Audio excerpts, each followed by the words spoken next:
Things were moving so fast. She was trying to take it all in. The photo shoots and studio sessions, writing, keeping up with the demands of being an it girl who everyone wanted to hear. It was a constant nonstop cycle, from getting up to working in the studio and drinking, smoking weed, then back at it. My name was everywhere. I was everywhere. I was being invited to places I'd never been before. They say your new life is going to cost you your old one, though, and I didn't know just how real that was going to get until I went on tour. Jesus Christ, and don't I know it? And I'm barely on tour. I can't even imagine what she was doing. So on September 14th, 1999, her very first album, Let There Be Eve, Rough Riders First Lady, was released. It's hard to explain what that felt like, mainly because, again, it just happened so fast. I didn't have any time to process what was happening. Before I knew it, I was selling like 200,000 copies in the first week alone. Not to mention hitting the #1 spot on the Billboard 200 as the third rap girl ever to do it, after Lauryn Hill and Foxy Brown. I had just turned 21 and I was thrust into a life I had never known before. Sure, it was the life I claimed I always wanted, but once you're in the thick of it, it's hard to see all of the good, and the bad keeps popping out at you.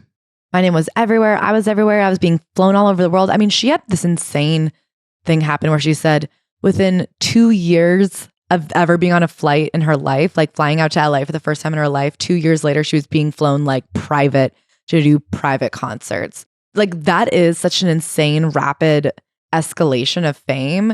I like don't know how you would process it. Well, she didn't. We'll get to it. She doesn't. But I felt her manager, Mark, at the time too, was becoming less and less available. So she ends up working with his cousin, Troy Carter, who was around a lot more. I think these are the kind of mistakes that she doesn't necessarily own up to. And it's like not her fault. Like, why would she know better?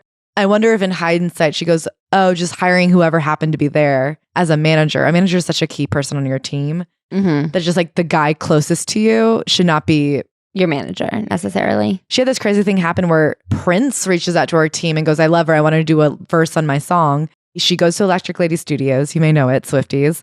And he's there. He goes, I'm going to a Lenny Kravitz concert. When I come back, I want to hear the verse. She writes it before he even gets to the concert. He brings back Lenny Kravitz, loves her verse.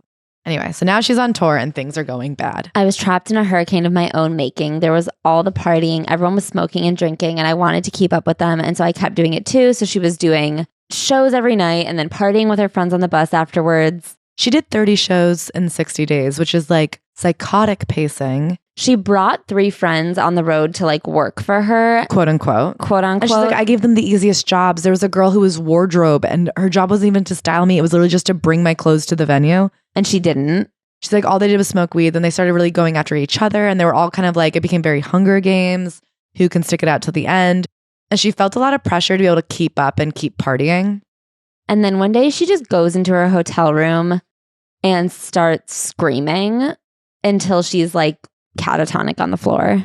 And Troy comes in and he's like, listen, we're going to pray, but I have to tell you, I'll do what I can, but you're just broken. You are completely broken. He didn't fight me on wanting to leave, especially after seeing me in that condition. There was no way that I could finish. I was able to leave that tour, thankfully. There was really no other option. I had experienced a nervous breakdown, and so I spent the next 6 months trying to recover from it, all while keeping my career going as best as I could. I knew that I had to make some real changes for myself. 30 shows in 60 days would actually be the death of me. Oh, yeah. Especially imagine partying afterwards. I had to clean house mentally and physically. A lot of the ties had to be severed during that time. I fired everyone I had with me except Troy. She was also in a horrible relationship during this time. She says this, which I think a lot of young people need to hear. It was trial and error for me, but I learned that it really came down to how I wanted to be seen as a performer. I would see all of these rap dudes just high as fuck on stage, and I'd wonder how it all worked out for them. Honestly, it kind of hadn't.